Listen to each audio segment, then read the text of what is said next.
Di mana ya nih calon pelatih terbaik FIFA tuh? Langsung gini. 3-0 tanpa 3-0 balas. dah.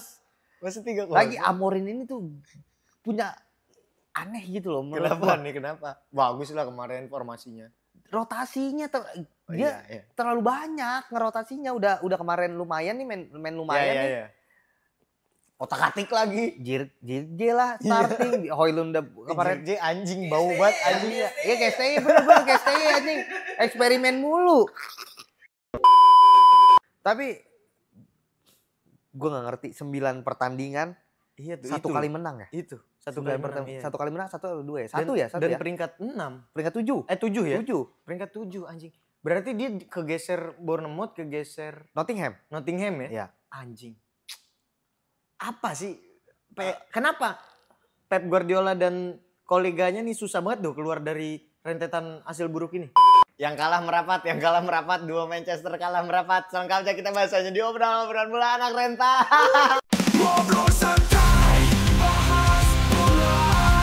Tak pikir pengen cek sana, cek sini. Tenang pisang tepis penalti. Cuma di obrolan semua happy. Ada Kiki Sawi Macanan Dorati. Ngobrol sampai pagi juga jadi gak perlu emosi. Yang penting hahaha. Yang kalah merapat. Dasar kota aneh itu. Kok bisa ngewakilin dua-duanya tim kalah gitu ya? Kalau mau kayak London kayak Iya. berjaya London. Berjaya. Ini kan ya itu tapi dinamika kecil lah itu. Everton kan bapuk juga defense-nya nih. Tapi kita bahas dulu dong. Arsenal juga kalah kan sama Everton? Seri apa kalah? Seri 0-0. Iya kan? 0-0 seri. Batu emang defense Everton. Iya emang dia bener-bener Sendais batu anjing. Dia bener-bener dapat bola di bal ke depan. Iya, Bener-bener begitu anjing. Iya, Kalau anjing, di bal lawan ke tim depan. gede bener-bener udah Berharap ada yang nyamber. Iya, udah. Pemain yang telat mundur nyamber lari. Maka kalau seri ya dia menang hitungannya. Amorim Ball. Di mana ya nih calon pelatih terbaik FIFA tuh? Langsung gini. 3-0 tanpa balas. Masih 3-0. Lagi Amorim ini tuh punya aneh gitu loh menurut gua. Kenapa? Bagus lah kemarin formasinya. Rotasinya Iya. terlalu banyak ngerotasinya. Udah kemarin lumayan nih main lumayan nih. Iya. Otak-atik lagi. JJ lah starting. Højlund udah kemarin. JJ anjing bau banget anjing. Iya KSTI bener-bener KSTI anjing. Eksperimen mulu. Tapi JJ bau banget. Iya emang bapuk anjing. Bapuk banget kata gua. Lamban bener. Iya, berat rambut anjing. Iya. Makanya udah mending cepak-cepak aja udah. Gue tuh paling gedek ya sama pemain tuh ya. Kalau udah kayak Cucurella, kayak JJ, Fellaini gitu. Atau rambut gondrong atau yang nutup poni-ponian, nutupin mata. Lu atlet goblok kata gua. Penampilan penting tapi fungsi dulu ya kan. Rambut jangan sampai begini-begini dulu nih atau enggak heboh sendiri lah, heboh sama urusan sendiri ya. Itu makanya ribet lah maksud gua si JJ tuh. Orang Højlund terus juga ya masih Diallo. Ya, Diallo. Terus Bruno masih Dalot. Bruno ngerasa kurang sih kemarin, gak kelihatan. Banyak coba-coba ngaconya gitu. Itu Bruno tuh ya gue sih nggak pernah bilang dia bagus ya. Maksud gue nggak pernah bilang bagus ya. Iya, secara individu dia oke gitu. Secara individu dia canggih lah. Iya. Ya oke lah. Tapi gue nggak pernah bilang, gue nggak pernah emang secara as a team, gue nggak pernah muji dia pemain top bagus gitu, apalagi as a leader sebagai kapten tuh iya lagi nggak layak, dia masih jadi kapten juga. Iya, kerjanya marah-marah doang. Gue gedek banget. Fokus aja gitu loh maksud gue. Dan ya tapi kan lu tahu fans MU kan selalu berlebihan. Selalu Bruno. Setiap saat berlebihan. Iya, Bruno paling bagus di antara MU yang jelek. Justru MU jelek gara-gara Bruno. Gue jadi mulai percaya anjing sama teori lu. Ya kan gue udah bilang, selama dia nggak buang Bruno, dia nggak buang Rashford, ya kan? Terus beberapa udah dibuang tuh ya kan? MU kan gitu-gitu aja. Gini-gini aja. Iya. MU akan mulai menanjak ketika udah nggak ada Bruno. Gue ngomong ada 6 bulan lalu tuh dari sebelum Amorim, dari masih Ten Hag. MU akan bagus kalau Bruno udah nggak ada. Enggak, tapi Bruno yang paling bagus gini-gini. Ya Gak karena percaya. dia mendorong pemain lain untuk jelek. Iya. Makanya dia menonjol. Iya benar. Mendorong pemain lain untuk Iya, jelek. dia selalu ngasih umpan yang dia mau, bukan apa yang timnya mau. Benar. Dia selalu punya visi sesuai apa yang di kepala dia, bukan apa yang dibutuhkan tim. Yang dibutuhkan tim, apa yang di gambaran pelatih. Dia susah kalau dia merasa dia superstar, ya susah gitu loh. Ronaldo, Messi, dia merasa superstar, dia bukan penyuplai bola, dia pencetak gol. Iya, di depan gawang ketika dia egois itu beda cerita gitu. Tapi ketika lu distribusi bola, lu egois dengan visi lu, ya susah gitu. Ya kayak gini. Lu mencoba mengeksploitasi teman-teman lu, tapi ya teman-teman lu si KZJ nggak dapat bola yang dia mau atau bola-bola terupas nggak akan efektif gitu. Makanya kan berapa kali Bruno udah mulai sama Amorim ditarik jadi nomor 8 kan, si Mason Mount dipercaya walaupun 20 menit langsung cedera ya. Cedera anjing. Iya, nyusahin juga. Bingung gitu juga akhirnya. Iya, maksudnya kalau Amorim berani melakukan itu ke Rashford, kenapa lu nggak berani melakukan itu ke Bruno? Sesimpel itu aja buat gua. Dan kayak mainin Johnny Evans gitu, apa udah nggak perlu lah anjing Johnny Evans. Papa Johnny. Anjing 10 tahun lalu dia masih sama begitu modelannya, masih cupu juga anjing. Kata gue nggak ada belajar. Dunia berkembang ya. Iya. Ini parah ini Amorim juga. Katanya mau belanja, tapi ya kita lihatlah Amorim lah. Gue bilang mau udah bawain aja pemain-pemain Sporting tuh dah. Iya. Apa si Gonçalves tuh, terus Inacio. Udah bawain aja lah, angkut-angkutin aja. Kalau emang lu nyaman dengan pemain-pemain kayak gitu. Dan kalau lu nggak terbiasa main dengan playmaker nomor 10, buang aja. Semua kan sistem gitu loh maksud gua. Lu oke, Bruno bagus nih, tapi ketika nggak jalan sama sistem lu, yang kenapa lu harus lu paksain? Bukan gitu. Sistem yang lu pengen gitu. Iya, Amorim nggak terlalu mengandalkan kreativitas dari gelandangnya juga. Kok dia lebih fokus ke kuncinya itu di wingbacknya Amorim ya kan. Makanya mending lu cari wingback yang bagus. Iya, wingback yang bagus bener. Gue setuju. Karena ya terlepas dari apapun itu, permasalahan MU memang udah terlalu banyak gitu. Kalau pelik. Di depannya bermasalah, di belakangnya bermasalah, di tengahnya bermasalah. Ego pemain juga. Ego pemain jadi masalah. Kayak udah kayak bis juara aja gitu. Iya. Udah berasa kayak gede. Pemain demot kayak Haaland gitu. Makanya lu tuh peringkat 13, gila maksud gua anjing. Di atas lu tuh Nottingham Forest. Bournemouth.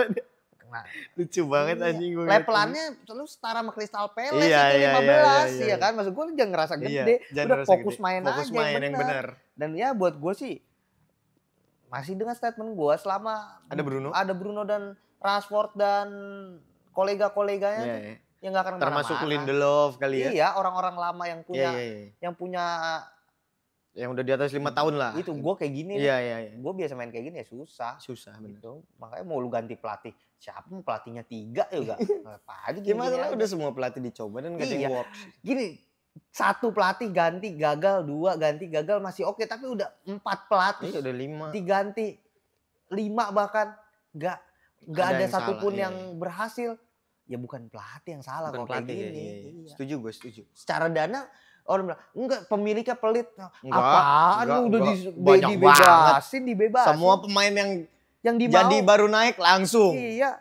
Zirkzee musim bagus dibeli. Højlund musim bagus. Mau dibeli. Anthony dikasih. Kan, terus mau tim yang kayak Ajax datengin Mazraoui, datengin De Ligt, Leny Yoro, De Ligt datengin. Dan Leny Yoro jelek lagi kemarin anjing. Emang dari yang debut dia juga udah. Iya, passing. Bayangin main Bournemouth bisa passing di antara Bruno dan Leny Yoro. Terlalu ceking. Iya. Terlalu ceking anjing. Untuk Liga Inggris ya. Terlalu ceking anjing, kayak Jamsil Hapner anjing. Nah iya, gitu kayak bicara faktos aja kita bicara faktos. Tapi kita bergeser dong ke Manchester yang satunya. Gila, Aston Villa ya. 2-1 ya? 2-1 Aston Villa. Foden golin. Tapi gol penghibur 90 plus. Iya. Tapi secara overall memang kalah lah. Aston Villa juga menjanjikan sih permainannya. Aston Villa nggak sebagus musim lalu memang, harus diakuin. Tapi City-nya juga nggak jauh nggak sebagus musim lalu. Iyalah, jauh memburuk. Iya.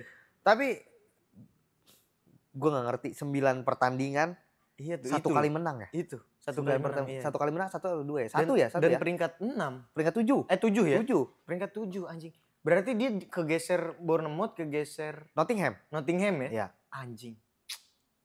Apa sih? Kenapa Pep Guardiola dan koleganya nih susah banget keluar dari rentetan hasil buruk ini. Kalau menurut gue secara ya kita ngomong datanya aja ya. Pemain-pemain kunci City itu di 6 tahun masa jaya mereka, 6 tahun terakhir yang puncak-puncaknya mereka tuh De Bruyne, Kyle Walker, Bernardo, terus Ruben Dias, si Foden juga termasuk. Foden pemain lama juga, orang lama. Terus Rodri bahkan walaupun cedera ya. Si Gvardiol bahkan baru udah menurun aja. Iya, udah menurun. Itu pemain-pemain kuncinya ya. Kalau mereka prime di umur 26, 27, sekarang udah pala 3 semua, Ki. Iya. Udah nggak bisa, udah harus regenerasi. Performnya udah nggak stabil lagi. Pastilah. Lu bermain atlet 30 tahunan masih oke banget. Iya. Sangat oke banget, tapi lu bermain di level liga terbaik di dunia gitu loh. Ketika lu pace lu udah menurun, akselerasi lu menurun, konsentrasi lu menurun, ya lu akan dilibas gitu loh. Setuju. Dan permasalahan City adalah gagal mencari regenerasi. Phil Foden aja bahkan yang hitungannya pemain lama, udah drop sebelum waktunya. Iya lagi. Masih muda. Gvardiol udah drop, baru ngerasain treble. Si Haaland ngedrop, walaupun tetap banyak musim ini ya, tapi nggak segila dulu lah. Dia cuma gol-gol sama tim-tim kecil kan, sama big match, sama ketika big match hilang, nggak kelihatan sama sekali. Dan regenerasinya gagal, gue setuju, karena Jeremy Doku nggak kelihatan, Matheus Nunes nggak kelihatan, Savinho, Luis Skel, Rico Lewis nggak kelihatan, Gvardiol juga abis turun ya kan. Iya sih benar. Regenerasinya tuh di center back nggak ada ya berarti. Di center back dia masih mengandalkan Akanji, Ruben Dias, Ake. Bahkan Ake yang starting di era prime sekarang udah nggak dapet pos loh. Iya, setuju. Udah diganti banyak kesalahan individual gitu loh. Jadi kiper Ederson cedera blunder ya kan. Iya lagi Ederson aja. Dan penggantinya juga nggak perform, Ortega orang lama juga itu kan. Lama banget dia. Kayak Soto ya Ortega anjing. Anjing ini berpati. Iya, Sop Ortega. Tapi iya sih, masalah City gua rasa yang besar juga faktor pemain poros intinya menurun ya kualitasnya. Regenerasi mereka nggak berjalan lancar. Nggak berjalan. Pep udah ya kita lihat Ferguson, kita lihat Arsene Wenger di masa akhir-akhirnya memang udah nggak bisa ngeliat pemain kan. Iya. Tapi gue masih berharap di awal-awal kan Savinho sempet rame Ya, karena performa dia di Girona. Karena performa dia di Girona bagus, terus awal-awal juga di City bagus. Tapi kenapa sekarang kayak hilang Apa ya itu tadi mungkin ya, satu pemain nggak bisa ngangkat. Itu poin satu lah pasti. Kalau itu nggak bisa lu bergantung sama satu pemain. Iya. Tapi poin keduanya adalah Pep beli pemain yang bukan tipikal dia. Sejak kapan Pep ngandelin pemain kayak Doku? Sejak kapan Pep ngandelin pemain kayak Savinho? Itu bukan Pep banget lah. Itu bukan ciri khas Pep banget gitu loh. Pep nggak pernah pakai pemain-pemain yang kayak gitu. Kalau dibilang enggak, di era itu ada Robben Ribery. Robben Ribery bukan gaya Amerika Latin. Walaupun mereka bukan Amerika Latin ya si Doku ya, tapi gayanya tuh bukan gaya yang kasak-kusuk kayak Vinicius, kayak Doku, kayak Savinho. Robben Ribery tuh masih by system gitu loh. Cuma speednya tinggi gitu, atau di Barcelona gitu ya kan. Gak pernah dia punya pemain-pemain yang otak semua. Iya, speed juga, otak juga. Iniesta jadi taruh winger sama dia ya kan. Fabregas di itu bukan tipikal pemain dia lah. Kalau kita ngambil tim-tim dia dulu, bahkan dulu wingernya tuh Bernardo sama Foden. Yang tipikalnya memang bukan winger, tipikalnya memang kreatif playmaker gitu, ditaruh di winger. Sekalipun lu punya winger ya kayak Mahrez, Foden cerdas gitu. Itu level intelijennya bagus gitu. Mungkin ya Foden gelandang serang aslinya. Foden aslinya gelandang mungkin serang. Mahrez. Dan itu juga Mahrez bukan tipikal yang beda, gocek-gocek tapi bukan ngerti apa bahasanya, bukan yang mengutamakan, gak eksplosif lah, maksudnya cerdik gitu. Cerdik, kalau ini kan mereka lebih mengandalkan insting gitu loh. Insting ngedrive-nya, tapi udah di ujung. Yang dibutuh abis itu udah lempar aja. Pep bukan tipikal Pep banget lah. Yang dibutuh tuh winger cerdik lah ya, winger cerdas lah, yang semacam Mahrez yang bisa lu tahu lu kapan harus masuk ke Iya, dalam, kapan lu harus nekuk Gitu. gitu kan. Kalau Dan ini kan Doku Savinho kan masuk. Paksa Paksa, dipaksa. Ini bukan dipaksa. Pep banget. Matheus Nunes bahkan taruh winger. Iya lagi, aneh banget itu. Iya, nggak masuk akal Hal buat yang gua. paling aneh Di gelandang aja jelek. Oke lah. Luar biasa. 3 Premier. 2 Manchester kalah nih guys. Iya, dan Chelsea ya. Chelsea. Alhamdulillah ya. 0-0 ya. 0-0. Baru ngerasain Ketahan. Everton banget. Ketahan. Terima kasih, Allah. Alhamdulillah. Biar mepet. Mana Arsenal menangnya gede. Iya. Alhamdulillah. Alhamdulillah aja Chelsea mah udah. Alhamdulillah. Tapi masih ya tren positif lah Chelsea. Chelsea tren positif. Cuman kalau Palmer lagi off aja sih kemarin. Atau memang susah juga dong ngebongkar. Ya, Enggak sih, enggak susah. Itu sih gue rasa Everton. capek juga lah menang terus. Capek istirahat dulu. Istirahat dulu. Sekali lah. Sekali lah, Sri dulu Buktiin lah. omongannya Maresca bener kalau kita nggak nyari juara. Iya, saya kan 4-5 tahun lagi ya udah Iya, tunggu udah, aja. ntar aja. Jangan buru-buru. Ngapain sekarang? Iya, Nanti Arsenal aja. dulu. Iya, Arsenal gantian bos. Masa pengen juara terus. Oke lah, kalau gitu pokoknya Chelsea imbang, Manchester United kalah, Manchester City kalah. Ini bahagia banget buat fans Liverpool dan juga Arsenal ya. Semoga kita selalu senantiasa dalam keadaan berbahagia ini. Semoga pekan depan di Boxing Day bakal lebih gila lagi bahagianya ya. Oke, kalau gitu sampai bertemu lagi di obrolan episode selanjutnya. Obrolan bola anak rental.